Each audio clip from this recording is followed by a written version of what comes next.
Bonjour, dans cette vidéo, je voudrais parler des relations entre la Chine et Taïwan. Donc j'ai fait des petites recherches et il y a deux sons de cloche vraiment. Le premier, et moi personnellement, j'ai pas vraiment trop d'avis tranché sur la question. On peut voir hein, en tapant Taïwan et la Chine dans un moteur de recherche, China set new records in air sea operation around Taiwan. Donc l'armée fait de plus en plus d'actions par air et mer autour, l'armée chinoise autour de Taïwan, donc c'est entre guillemets agressif quelque part. Comment la Russie aide la Chine à se préparer pour reprendre Taïwan. Et puis la Chine est en train de modifier des ferries, des transports de personnes pour une potentielle invasion de Taïwan. Voilà, donc ça, c'est ce qu'on peut avoir. J'aurai deux sites web à vous montrer. Alors, vous pouvez aller voir les articles, hein. Je ne les ai pas lus, mais je pense que ça peut toujours alimenter votre réflexion. Donc, repensez la menace. Pourquoi la Chine ne serait pas proche en fait d'envahir Taïwan? Une invasion de Taïwan est beaucoup plus compliquée que Washington peut le suggérer. Voilà, ça c'est une façon de voir les choses. On a l'opposé aussi, hein, donc je vous présente les deux côtés. Vous avez aussi dans cet article le statut entre Taïwan et la Chine, la fin inévitable de manière dramatique. Voilà. Donc, là, c'est vraiment le contre-pied. Ce qu'il faut voir, c'est que vous avez quand même un accord de coopération économique entre la Chine et Taïwan. Donc pour avoir vécu cette partie-là, hein, puisqu'on parle là 2013 et même avant en fait, donc c'est un accord qui est signé à Chongqing, c'est en plein centre de la Chine en juin 2010. L'accord est l'objet de joutes verbales et physiques lors de son examen au Parlement de Taïwan en 2010. Après plusieurs manifestations, l'accord a été voté. Ce qu'il faut savoir, parce que j'ai vécu en Chine cette époque, enfin avant 2010, hein, c'est que euh, la Chine, dans les années, on va voir au niveau économique, hein, d'ailleurs je vais même vous le montrer maintenant, voilà. Là, vous avez la courbe des investissements de l'exportation, en fait, hein, de Taïwan vers la Chine. Et c'est très très clair, en fait, on voit que c'est à partir de 2002 que cette courbe, elle commence véritablement à augmenter.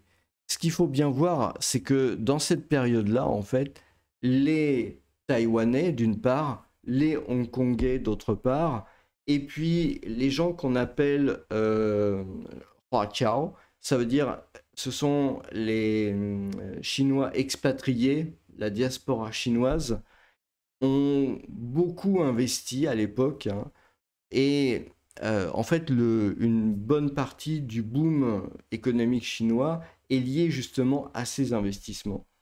Vous avez eu principalement des investisseurs hongkongais, taïwanais, des Chinois, Huaqiao. Et puis aussi, vous avez les Japonais qui sont arrivés, qui ont installé des usines, qui ont délocalisé en Chine. Et puis vous avez eu des entreprises américaines, voilà. Et ça a vraiment démarré de cette manière-là. Donc ce qu'il faut bien comprendre, et les Hongkongais, Taïwanais, Chinois, Huaqiao ont vraiment investi, par exemple, dans le domaine de l'immobilier. Ils ont vraiment investi, ils ont fait de la promotion immobilière, ils ont construit euh, pas mal d'immobilier, hein, en Chine populaire à l'époque, hein. Et en fait, ça s'est vraiment développé de cette façon-là, précisément, hein, dans cette période entre les années 2000 et en gros la pandémie, quoi. D'ailleurs, c'est ce qu'on voit ici, hein, apparaître. On voit la pandémie et derrière une stabilisation, en fait. Mais le décollage s'est fait vraiment. C'était à l'époque où j'étais en Chine, hein. entre 2000 et 2008, en gros, quoi. Et donc, il y a vraiment quelque part une interconnexion entre les économies. Vous avez un accord qui s'appelle, donc je vais remonter au début, si vous allez, c'est sur Wikipédia, Cross-Strait Relation. Donc j'imagine qu'il y a en français, mais je vais vous le faire en anglais parce que voilà, c'est ce que j'ai vu. Donc on peut voir que des entreprises comme TSMC, Foxconn et UMC ont établi des succursales très importantes, très très importantes en Chine. Foxconn, je crois qu'ils font, enfin ils ont fait beaucoup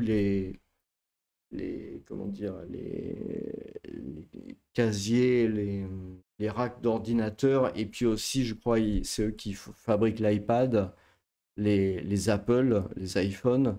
TSMC, bah, eux, ils font beaucoup de semi-conducteurs, donc c'est quelque chose de très très important. Et donc, ils ont été partenaires extrêmement importants avec la production de semi-conducteurs. C'est quelque chose de vraiment très critique. D'ailleurs, quand on voit la partie, quand on voit les Américains qui essayent à toute force de faire revenir l'industrie sur leur sol et aussi la production de semi-conducteurs, moi je peux pas m'empêcher de penser justement à ça, c'est-à-dire au fait que Taïwan soit en face de la Chine et que ça peut créer un problème. Alors, il y a cet aspect culturel échange, je vais revenir après. Mais voilà, pour moi, ça c'est vraiment un schéma qui est vraiment très intéressant et qui est très important. Ça veut dire il ne faut pas perdre de vue qu'il y a véritablement une interconnexion. Ensuite, on voit l'exportation, la Chine exportation vers Taïwan. Donc là, c'est dans le sens inverse. Alors malheureusement, je n'ai pas toute la courbe, mais on voit bien ici 2000, voilà, ça augmente à voilà, 2014-2015. Si on regarde, c'est à peu près, voilà, c'est à peu près ça. On voit que ça suit à peu près la même forme. Donc avant, ça devait être nettement moins. Il y a aussi une particularité, vous pouvez poser la question. Février, vous voyez, généralement en février, vous avez toujours un pic vers le bas. Ça correspond au nouvel an chinois, parce qu'au nouvel an chinois, vous n'avez pas de business. Et donc, à partir de ce moment-là, bah, vous avez ici un pic. Alors, peut-être c'est, voilà, à contrario, on a des fois des pics vers le haut. Bon. Voilà, mais c'est pour ça que vous avez ça. Normalement, la courbe, elle devrait être relativement continue. Donc voilà, c'est deux économies qui sont quand même très interconnectées. Vous avez beaucoup d'échanges entre la Chine et Taïwan. C'est pas vraiment isolé en fait. Il y a vraiment quelque chose en commun. Il y a aussi, pour moi, il y a vraiment quelque chose qui me paraît important et dont on parle jamais parce que c'est vrai que bon, les gens s'y intéressent pas trop, mais il y a les échanges culturels.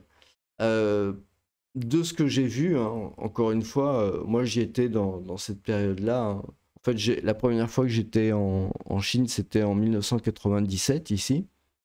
Et puis, bon, j'en suis parti là après avoir passé 6 ans, 6 ans en Chine. Et la Chine était un pays extrêmement pauvre à cet endroit-là. En 1997, c'était vraiment très, très, très pauvre. Bon. C'était en cours de développement malgré tout. Il y avait quand même pas mal de choses qui étaient construites. Il y avait la fameuse Pearl Tower à Shanghai. Voilà, il y avait des constructions à Pékin, etc. Mais voilà, il n'en demeure pas moins que c'était quand même vraiment au démarrage, on va dire, du développement général de la Chine. Moi, ce que j'ai vu, parce qu'il faut bien comprendre que jusqu'en 1975, vous avez eu 10 ans de révolution culturelle, 1965-1975. Cette révolution culturelle a effacé la culture chinoise. on peut dire ça quasiment comme ça. Les intellectuels ont été envoyés au champ, dans les champs ou pire. Tout ce qui était avant, en fait, a été balayé. Pour être responsable, il fallait c'était non pas au mérite, mais parce que vous faisiez partie des pauvres. Donc voilà, c'était comme ça. Bon, c'était un choix. Le problème, c'est que après 1975, la Chine s'est retrouvée. Donc il y a une période de transition, puis 1978, fin des années 70, en gros, Deng Xiaoping a décidé qu'ils ils allaient passer au capitalisme, en gros, hein, c'est en gros comme ça que ça s'est passé. Et donc, ils ont ouvert Shenzhen, et voilà, le développement de la Chine a commencé comme ça. Mais en ouvrant Shenzhen, en fait, ce qui s'est passé, bah, c'est que les Taïwanais, les Hongkongais, les Chinois, Huaxiao, en fait, ils sont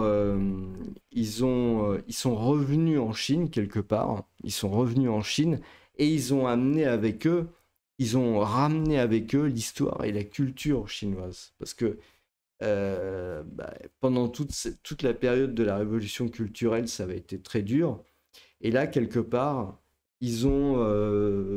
parce que eux, la culture, ils l'ont jamais perdue, hein. La culture, ils l'avaient, les Hongkongais, les Taïwanais, etc.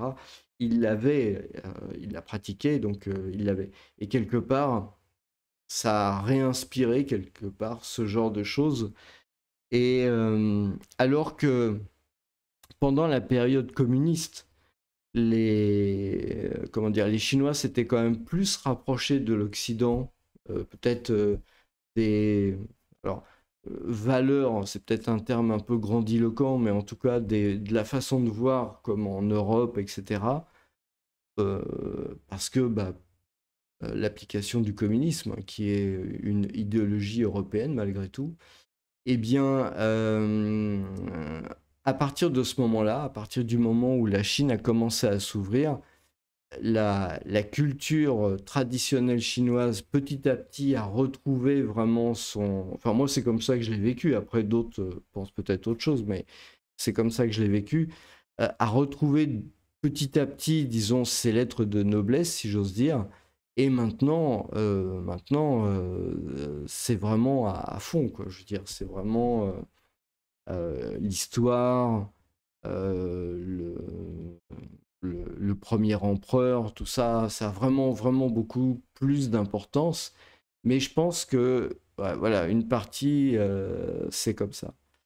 Euh, donc, voilà, il faut, à mon avis, comprendre la relation entre la Chine et Taïwan aussi de cette manière. Enfin, je veux dire, il ne faut pas non plus voir nécessairement trop comme des ennemis à proprement parler, mais un peu voilà, des voisins qui sont quand même très très interconnectés. Donc, et surtout qui ont un même substrat culturel, quoi. Je veux dire, voilà. Donc, ça doit pas. L'idée, c'est pas de vous dire il va se passer ça ou c'est normal dans un sens ou normal dans l'autre. Moi, je sais pas. Veux pas prendre parti. De toute façon, c'est pas mon pays, c'est pas ma zone géographique. J'essaye de présenter les choses le plus objectivement, en tout cas le plus honnêtement possible, de manière à ce que vous ayez des éléments de réflexion pour pouvoir vous faire une idée sur le sujet. Voilà. Ben, n'hésitez pas à commenter, à me dire ce que vous en pensez, ce sera avec plaisir. Voilà, je vous remercie, bonne journée.